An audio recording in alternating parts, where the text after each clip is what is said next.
একটা মাত্র পদ্ধতিতে বাংলাদেশের সমস্ত প্রতিষ্ঠান ঠিক করা যাবে। আমি চ্যালেঞ্জ করে বললাম বাংলাদেশকে, একটা প্রতিষ্ঠান ঠিক করলে সারা বাংলাদেশ সমস্ত প্রতিষ্ঠান ঠিক হয়ে যাবে। সেটা কোনটা? যদি আপনি পিআর পদ্ধতিতে নির্বাচন করেন। তাহলে কি হবে? পিআর পদ্ধতি নির্বাচন মানেই হইল এই যে কেউ চূড়ান্ত 2/3 মেজরিটি পাবে না, ইভেন সিঙ্গেল মেজরিটি পাওয়া কঠিন হবে। 1 নম্বর। 2 নম্বর হলো যারা পিআর পদ্ধতি চায়, আমার বিশ্বাস তারা যে দেশকে ভালোবেসে চায় তা কিন্তু নয়। যারা পিআর পদ্ধতি চায় তারা গোটা 40 সিট পাবেন এই ভরসায় চায়। আপনি মনে করেন একেবারে দেশটাকে ভালোবেসে চায়। আবার যারা পিআর পদ্ধতি চায় না তারাও দেশটাকে ভালোবাসে তা কিন্তু নয়। পিআর পদ্ধতিতে না হলে সে 2/3 মেজরিটি পাবে, এই কারণে সে পিআর পদ্ধতিতে চায় না। কাজেই দুইটা যারাই দুই জিনিস উপস্থাপন করে কেই দেশকে ভালোবাসে না।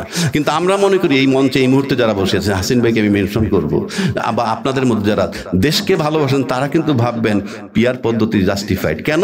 তাহলে সরকার দুর্বল হয়। কেউ কেউ আবার চিৎকার করে বলেন সরকার দুর্বল হয় দেশ ক্ষতি হবে। নো, একটু আগে আমার ভাই বলছেন জাপানে 5 বার প্রধানমন্ত্রী বদল হয়, তো কি আসে যায়? আপনি পারবেন না, আপনি চলে যাবেন। এটার জন্য তার নির্বাচন লাগতেছে না, অন্য একটা পার্টি আবার চালাবে। কিন্তু সুবিধা হবে কি? আপনি যত সংশোধনী আমরা চাচ্ছি শুধু ওই পার্লামেন্ট দিয়ে হবে। কেন সেটা বলছি। এই যে জুলাই সনদ বাস্তবায়নের কথা আসতেছে, এটা সংসদ 2 বছর পরে করবে, অথচ এটা 7 দিনে করবে। তখন না করলে আমি তোমাদের উপর আস্থা তুলে নিব। কারণ এত মোহ, এত লোভে, একটু বললাম আমার সামনে কত মাইক্রোফোন, তাদের সামনে শত শত না হাজার হাজার মাইক্রোফোন থাকে। গাড়ি পথ করে রাস্তা দিয়ে হাঁটলে পুরোটা রাস্তা ক্লিয়ার, 2 সাইডে তখন তীর্থের কাকের মতো লোক দাঁড়ায় রয়েছে। কোথায় ব্যারিস্টার, কোথায় ইঞ্জিনিয়ার, কিচ্ছু আসে যায় না।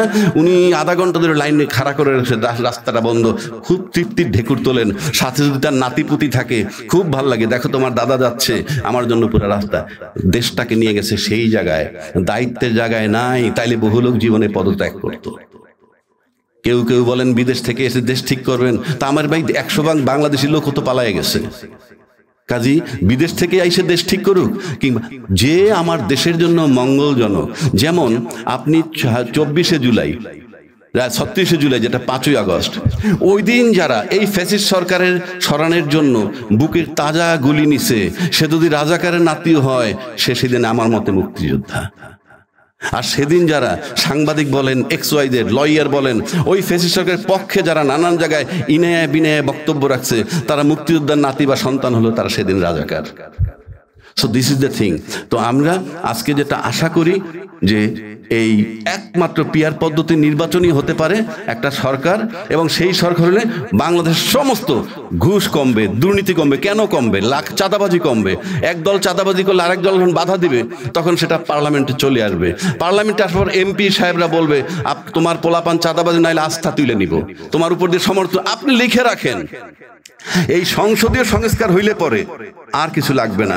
আর সংসদীয় সংস্কার নিশ্চিত করতে হইলে পিআর পদ্ধতি অন্যতম। কাজে এই ফ্যাসিজম বজায় রেখেও যদি আপনি দেশ ঠিক করতে চান, পিআর পদ্ধতি অন্যতম মাধ্যম। কেউ কেউ বলে সংবিধানে নাই। নো, এটা রাজনৈতিক ডিমান্ড, জনগণের ডিমান্ড। আপনি কেন সংবিধানের দোহাই দেন? সংবিধানের দোহাই দিয়ে আপনি স্বৈরাচার হবেন?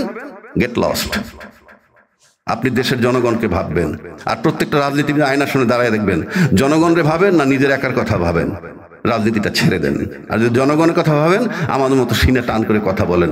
বাংলাদেশে সময় ফ্রিডম অফ স্পিচ ছিল, বলে না, বাক স্বাধীনতা নাই। সারা জীবন 53 বছর ধরে বাংলাদেশে বাক স্বাধীনতা আছে, ফ্রিডম অফ স্পিচ আছে। বাট ফ্রিডম আফটার স্পিচ আছে কিনা, দ্যাট ইজ ইম্পর্টেন্ট। আজকে কিন্তু আমরা ফ্রিডম আফটার স্পিচ এই যা বলে যাচ্ছি, তারপরে শেষ। The freedom after speech is much more important than freedom of speech. ধন্যবাদ সকলকে।